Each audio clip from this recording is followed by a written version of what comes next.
തിരുവനന്തപുരത്ത് ആശാ വർക്കേഴ്സിന്റെ സമരത്തിൽ സമരം അടുത്ത ഘട്ടത്തിലേക്ക് എങ്ങനെ നീങ്ങുമെന്നുള്ള പ്രഖ്യാപനം നടക്കുകയാണ്. നന്ദി അറിയിക്കുകയാണ്. കേരള ആശാ ഹെൽത്ത് വർക്കേഴ്സ് അസോസിയേഷന്റെ നേതൃത്വത്തിൽ ഈ സെക്രട്ടേറിയറ്റിന് മുന്നിൽ രാപ്പകൽ സമരം തുടങ്ങിയിട്ട് ഇന്ന് 29 ദിവസം പൂർത്തിയാകുകയാണ്. ഫെബ്രുവരി 10 മുതൽ വിവിധ ഘട്ടങ്ങളിലായി വിവിധ പരിപാടികൾ വൻ പങ്കാളിത്തത്തോടുകൂടി ആശാ വർക്കർമാരുടെ പങ്കാളിത്തത്തോടുകൂടി നമ്മളിവിടെ നടത്തുകയുണ്ടായി. നാളെ 30 ദിവസം പൂർത്തിയായി, ഒരു മാസം പൂർത്തിയാകുകയാണ്. ഈ സമരം വലിയ ജനകീയ പങ്കാളിത്തത്തോടെ ഒരു ജനകീയ സമരമായി മാറുകയും കേരളത്തിലെ മുഴുവൻ ജനവിഭാഗങ്ങളും പിന്തുണയ്ക്കുന്ന ഒരു ന്യായമായ സമരമാണെന്ന് കേരളം മുഴുവൻ അംഗീകരിക്കുകയും ദേശീയ തലത്തിൽ ഇത് ശ്രദ്ധ നേടുകയും ഒക്കെ ചെയ്തിട്ട് നമ്മുടെ സർക്കാർ ഈ സമരത്തോട് മുഖം തിരിച്ചു നിൽക്കുന്ന ഒരു സമീപനമാണ് ഇപ്പോഴും കാണിക്കുന്നത്. ഈ സമരസമിതിയെ വിളിച്ച് ചർച്ച ചെയ്യുവാനോ നമ്മൾ ഉയർത്തിയിരിക്കുന്ന ഡിമാൻഡുകളെക്കുറിച്ച് ചർച്ച ചെയ്യുവാനോ ഇതുവരെ തയ്യാറായിട്ടില്ല.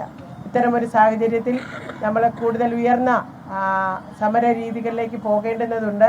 തുടർന്നുള്ള ദിവസങ്ങളിൽ നമ്മുടെ സംഘടന സമരം കൈക്കൊണ്ടിരിക്കുന്ന സമര പരിപാടികളെക്കുറിച്ച് വിശദീകരിക്കുന്നതിന് വേണ്ടിയാണ് ഇന്ന് ഒരു പത്രസമ്മേളനം ഇവിടെ വിളിച്ചു ചേർത്തിരിക്കുന്നത്.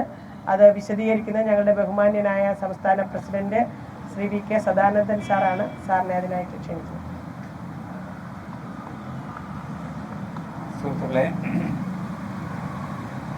നമ്മുടെ Kerala Asha health workers association സംസ്ഥാന general secretary Shrimati M A. Bindu ഇവിടെ സൂചിപ്പിച്ചതുപോലെ കേരളത്തിലെ ആശാ വർക്കർമാരുടെ ഈ രാപ്പകൽ സമരം ഒരു മാസം പൂർത്തിയാവുകയാണ്. വിവിധ സമരഘട്ടങ്ങളിലൂടെയാണ് ഞങ്ങൾ ഈ രാപ്പകൽ സമരം കടന്നുപോയത്. രാപ്പകൽ സമരത്തോടൊപ്പം തന്നെ വിവിധ ഘട്ടങ്ങളിൽ കേരളത്തിലെ ആശാ വർക്കർമാർ 14 ജില്ലകളിൽ നിന്നും എത്തിച്ചേരുന്ന വൻ രീതിയിലുള്ള സമ്മേളനങ്ങൾ, മഹാസംഗമങ്ങൾ, നിയമസഭാ മാർച്ച്, മാർച്ച് 8-ലെ സാർവദേശീയ വനിതാ ദിനം ആചരിച്ചുകൊണ്ടുള്ള പ്രോഗ്രാം, ഇങ്ങനെ വൻ രീതിയിൽ കേരളത്തിലെ ആശാ വർക്കർമാർ പങ്കെടുക്കുന്ന സെക്രട്ടേറിയറ്റിന് മുമ്പിൽ അണിനിരന്ന പരിപാടികൾ നടത്തിയതാണ്. നിങ്ങളേവരും അത് കണ്ടതാണ്.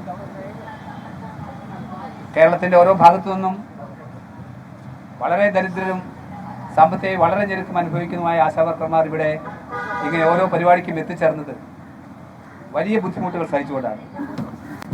എന്നിട്ടും അവർ ഇവിടെ എത്തിച്ചേർന്ന് ഈ ഓരോ പരിപാടിയും വലിയ വിജയമാക്കി മാറ്റുകയാണ് ഉണ്ടായത്.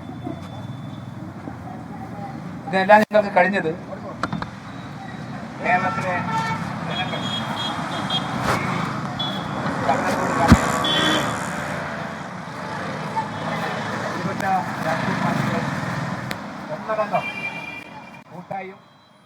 ആശാ വർക്കേഴ്സിന്റെ സമരം അടുത്ത ഘട്ടത്തിലേക്ക് കടക്കുന്ന വേളയിൽ തിരുവനന്തപുരത്ത് നിന്നുള്ള തത്സമയം കണ്ടത് ആശാ വർക്കേഴ്സിന്റെ സമരം ഒരു മാസം തികയുകയാണ്. പുതിയ തലത്തിലേക്ക് സമരം നീളും എന്നാണ് ആശാ വർക്കേഴ്സിന്റെ അഭിപ്രായം.